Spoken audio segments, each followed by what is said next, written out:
Welcome to CAN TV Live with Tacts, the Association of Clinical Trial Services. And I am your hostess with the mostest, Sister Yaa. And we have company with us today, one of our interns with Tacts coming back to visit from his school. We have Anthony Bryant. Hey, nice to meet you. So I am so pleased to be here today. I want to give a shout out to our partner here, Mr. Charles Patton is online. If you want to call us in live, it's 312-738-1060. 60. Sometimes the zeros come together. So if you want to call in live, that's fine. But we really want to give you a show today, or the production, about health equity. As usual, I always talk about who we are as a person as far as tax is concerned and what it is that we do. I wanted to show you all the slides here of Tacts, the Association of Clinical Trial Services, where we bring science to the people. And one of the things we talk about is having diversity in clinical trials. What you're seeing here now is just a couple of organizations that Tacts works with. We work with CFAR, the Center for AIDS Research. We work with Men and Women's Prison Ministry. You're going to be hearing a little bit more about that later. We work with AIDS Foundation of Chicago. We work with the Flow Photography and Enterprise, which is Mr. Charles Patton, and we also work with the National Black Agenda Consortium. I only mentioned that to you so you know Tacts comes with a lot of presence. We are working in the community on several science issues. Now, it's a lot going on, but we really want to get specific today on what health equity is. And that's the point that we try to tell people. Health equity does not mean equal. It means getting the best health that you can. So if you see the demonstration, equality would be that everybody gets the same size box. Equity means that you get the box that you need in order for you to have the best health possible. Health equity is what we're striving for. And underneath the health equity component is what we really want to deal with is where we are in we call the triangle. Health equity is in the middle. As you can see, we got government at the top, or policy, and then we have industry at the right side. But the other side, my right, your left, probably, we have community, and that is what we really need to deal with. Where are we in community? So for today's topic, we're going to deal with health insurance for young people. We know about the Affordable Care Act. Some people call it Obamacare. It's where young people between the ages of 18 and 30, probably 35 years old, who are not on their parents' insurance or not covered. What should they do? When will they when will this country go into universal health care? So one of the things we wanted to talk about today is with Anthony being here from school. First of all, Anthony, how are you doing? I'm doing pretty good. I'm doing well this evening. I'm glad to be back in Chicago. Yes. From school. You know, I'm feeling blessed because I'm healthy. Yes. You know, I have energy, and I'm just glad to be here too. I heard that. How many young people you hear say, I got energy? It's the vibes. That's right. Well, Anthony's here again, not to just, but he is a millennium, and we talk about the millenniums, and I'm Gen X. I mean, but you know, we got the baby boomers, that's the older people. But anyway, the point being is that although we both in a situation of having to talk about health care, health insurance, health coverage, I really wanted to put a laser focus on where young people, the millennials, are specifically on health insurance. So can you give us a little bit of insight of how you think and feel about what we call it Affordable Care Act, also known as Obamacare, right? That's okay, I ain't mad at the brother. But does it go far enough? I don't think it goes far enough. I believe everyone needs health care and life insurance, especially those who are in need of those health services. It's beneficial for young people at the age of 15 to have health and life insurance. Too many people think of it as It's preparing for that death instead of investing into their life. People have insurance on their cars, That's right. phones, laptops, and homes, but Good point.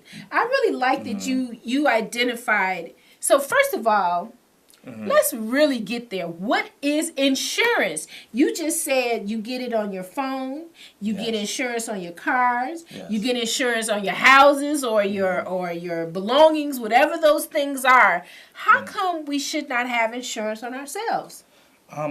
Too many people think, especially young people, think we're invincible and that nothing's going to happen with us if we continue to eat right or if we avoid dangerous situations, and that's definitely not the case. Okay, Anthony, you said the word. You said dangerous. We're gonna have to go there, audience.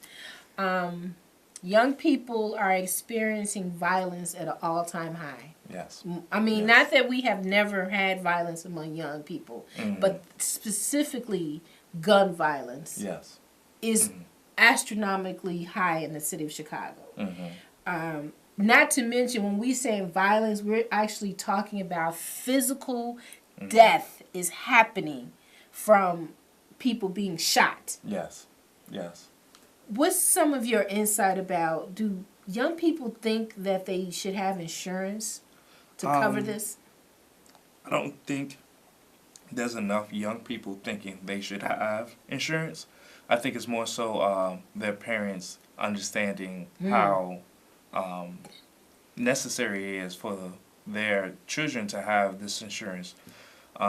Because children, they're not going to have any money left over for their family to take care of them.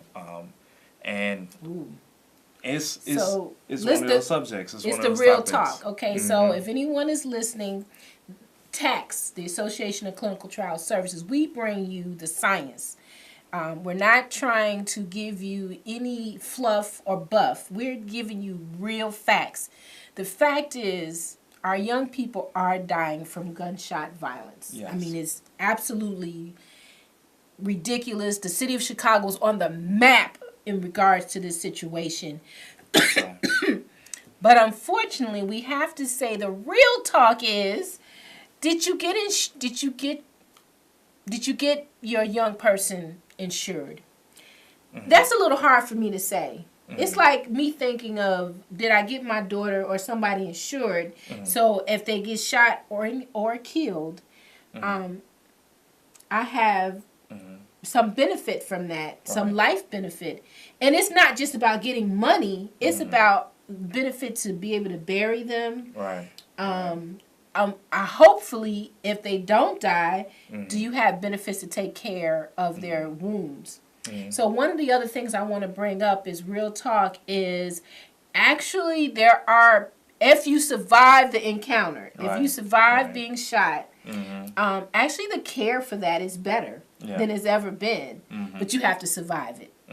So do you think that young people are saying, okay, I know about shooting, what do you think they're saying about insurance though? Insurance to me is like a safety net. You want to live life, you want to walk on a tight ropes, but if you fall off, you want to have something to catch you. Very good. And that's basically what insurance is, dealing with health in your life. It's called health care, but we actually have to actively care for our health. That's right. Yes. More importantly, is it affordable? That's the I'm at that crux right now. Is health care affordable? Now remember, this is the Health Equity Call-In Live. If you have some insight about this, you're more than welcome. Charles Patton is here waiting on you if you'd like to call 312-738-1060 and answer the question, is healthcare affordable for young people, for the millennials and under? Is it? Yes, and some policies, some agencies, with some companies, it's affordable, as well as some parents' policies and insurance. allow their children to be on the policy until they're 26. Okay, good. I'm glad you know that. Mm-hmm. So you're covered. Yes, I'm covered. I'm double covered. What do you mean double covered? I have my own insurance policy. What? Young person with insurance? Yes. Y'all, that's a winner right here. Okay. And I think a man by the name Sterling Wells. He's a financial advisor with WFG, and he works with other business economic companies. His number is 773-615-7955 if anyone is in need of a policy or insurance. Right. So one of the things we would like for Anthony to promote is, first of all, you need to know about health insurance. It's just like you said. We have house insurance. We have phone insurance. You young people know about some phone insurance because I've seen you work. My phone broke. They go back and get another one. But, we have the safety nets. So we want to make sure that people know about these safety nets and that young people under the age of 30 now are participating in this. I see we have a caller to the Health Equity Call-In Live with Tacts. Sister Yaa, what can I do for you? Yes, first of all, I'd like to wish everyone a wonderful and safe day and a wonderful holiday and Merry Christmas to all your listeners. Thank you. All right, listen, you know what the most craziest thing that I truly just don't understand, and a lot you got with parents that they don't even try, but a lot of times things people just say, I don't care, go to the county. Just go to the county, go to the county, go to the county. Well, eventually one day that county going to be shut down because they're not going to be able to pay their doctors. They're not going to be able to have those tools to help save your life. They're not going to have many things that's given to you so freely. So again, if you think that I'm telling you a story, young people, go to a hospital. Right. To any hospital and see, do you see older people or younger people in there? You see so many young people, and Lord knows the gunshot victims. Sir, yes, sir. And that is a thing. That is a thing that's more probable than anything. They know they're gonna be operating on young people. So again, to have something instead of sending you to a veterinarian, because that's where you're going to have to go if you don't have no kind of insurance. You'd be going to a voodoo doctor or a veterinarian. Hey, caller. Okay. I appreciate your insight and what you've provided for us. Right. But the caller brought up something that's very important. So Anthony has been able to tell us he's double insured, so he understands. But we're trying to encourage other young people. At this time, I really want us to focus on, I heard the caller say that the county, right? So there is the concept of health insurance from Cook County. So when we talk about health insurance from Cook County, we have some professionals that actually work with this, and it's called County Care. Hi, Hataria. Greet everybody. This is Miss Hataria. She works with Men and Women's Prison Ministries, one of the organizations that I said Tacts is associated with. I'm actually a board member for Men and Women's Prison Ministry, and Hataria works with them. But more specifically, Hataria, tell us about some of your insight as it relates to county care. As it relates, county care, everyone takes county care. And it's kind of strange that everyone takes county care, but we have all these other agencies out here that's actually providing insurance for us. But it's like everybody only takes county care. I had a client that came in that I actually had to take him from another agency and put him with county care because the agency that he was under didn't accept his insurance. And so let's deal with that, Hataria. Right. They did not accept insurance. Now, we're talking health insurance, right? Right. And he bought a policy, right? Right. But you're telling me that he needed some type of service because Men and Women's Prison Ministry provide service. Right. But when you asked the insurance company, okay, I need to get this service done, they denied him? They denied him. Wow. We will not mention the insurance company, but what we will mention is this is a problem, people. Yes. We are finding all too often that you hear the young people, they're getting the insurance, but then what happens, even older people, everybody's getting insurance, right? That's what the Affordable Care Act was about. Right. So the insurance is, we access it, but then what's good to access is if you can't get service. Exactly. So And what did you end up having to do? I ended up having to transfer him to county care. Wow. So we do know, okay, at this point we're saying county care is accepting of people to get services. Right.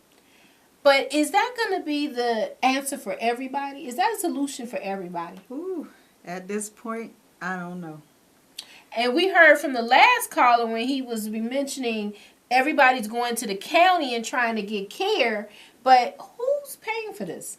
Exactly. Who is paying? You know who's paying? The taxpayer. The people. Those of us who pay taxes, unlike other folks that's in office of presidency. Those of us who pay taxes, we are paying for services that people should be getting through their insurance policies, but the insurance policies aren't giving people the service. What are we to do? I guess we got to start finding insurance that will really work for us besides county care. Okay, what about this? I'm going to come up with this one. How many insurance companies are owned by the community, especially the black community?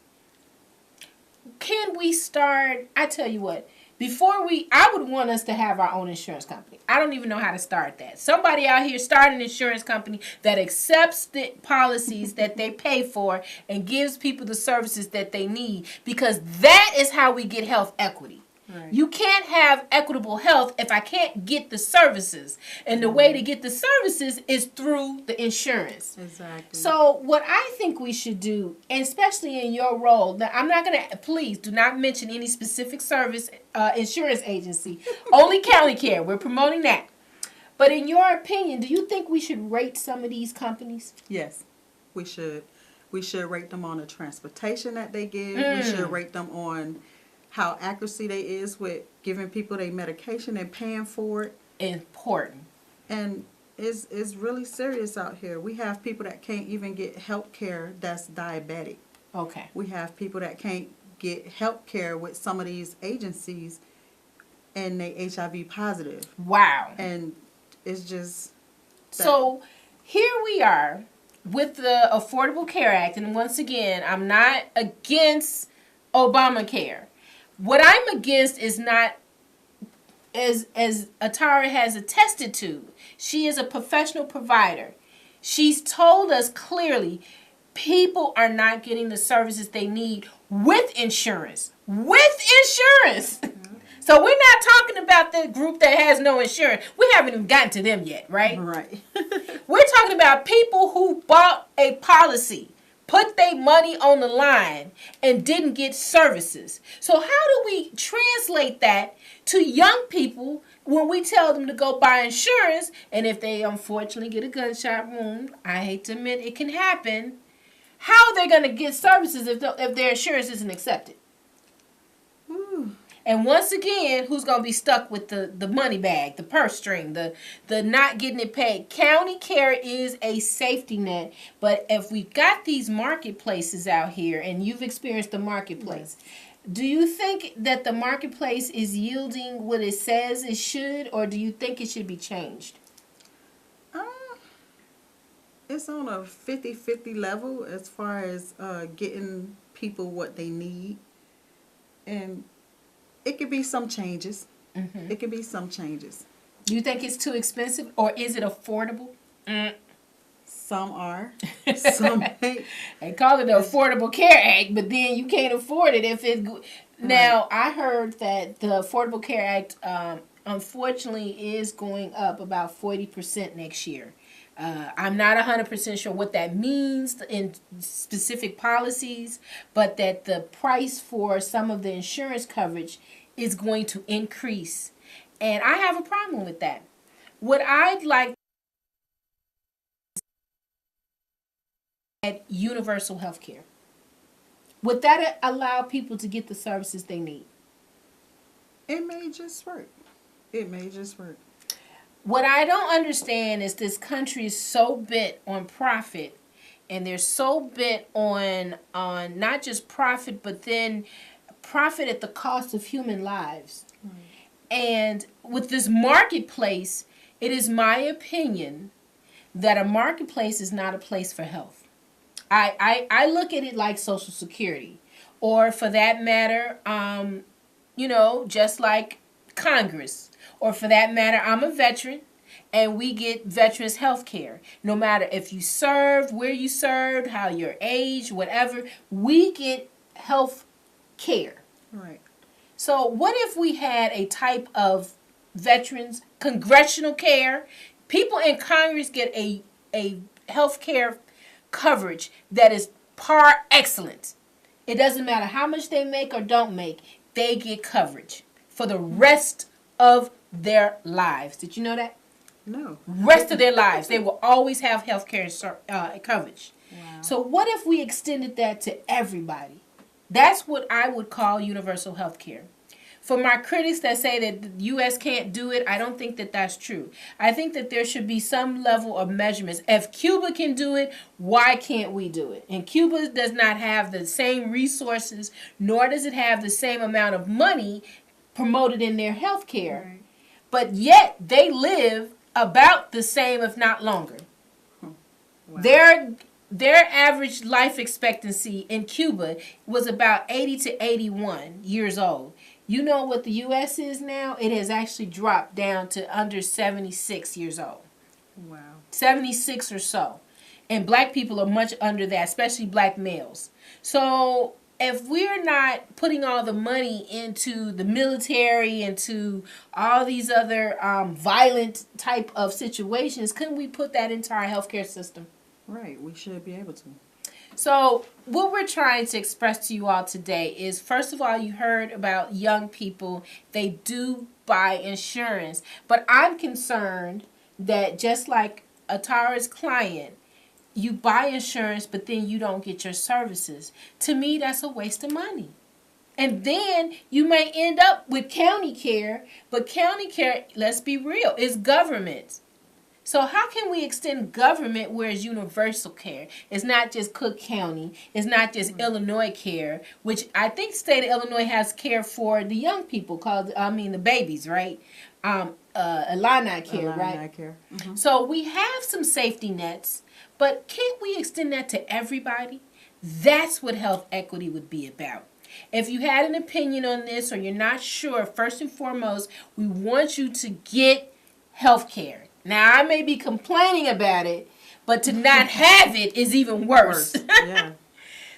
The second step is, and this is something that I am promoting with the National Black Agenda Consortium, we want to start doing what Atara has done, asking providers like her to rate these insurance companies. That's right, we're giving you a report card. And for the ones that fail, out of here, stop buying from them. The ones that exceed, buy from them, do for them. And Atara, give that list again of some of the criteria you think we should look for. As far as the transportation they say they provide for you, paying for medication. Yes. We even have these ridiculous co-payments that's not even... Excellent point. I hadn't even thought about that. Yeah, we have co-payments that is ridiculous. Some people paying like exorbitant amount $100 or some dollars just for co-payments. So once again, I want you all to realize that health equity does have something to do with how we get health insurance. A real big shout out. First of all, I want to say for those who were involved in World AIDS Day program, that was the Men and Women's Prison Ministry and the Cook County Health Department. Believe it or not, I was their keynote speaker for the event that they had for their Unmasking the Truth About HIV. It was wonderful events. I want to make sure that you know that February 8th, I will be with the Beauty, Sex, Loss, Courage, Politics, that Arts, AIDS, and America exhibit. I really want you all to come out. You can Google this, the Art, AIDS, and America exhibit. It goes from December 1st through April the 2nd. I will be there promoting Tacts. More importantly, I'll be on a panel discussing these types of issues around clinical trials research, around what are we going to do with our insurance, and guess what? An agenda for black folks to go forward in this milieu of madness.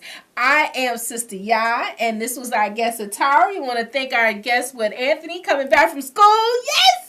And we are and Charles Patton is here with us as our Vice President of Tacts, the Association of Clinical Trial Services. And again, we want to thank you for watching our Health Equity Call-In Live. I'm Sister Yaa, and I will return back in January. And next time, we're going to get Hataria to be a hostess and talk about more of the issues in dealing with health equity. Thank you all, and have a good evening. Happy holidays. Happy Kwanzaa. I'm still celebrating Kwanzaa. I don't care what other people say. Kwanzaa is for us as the people to rise up and know our African selves. Yes. All right. That's it.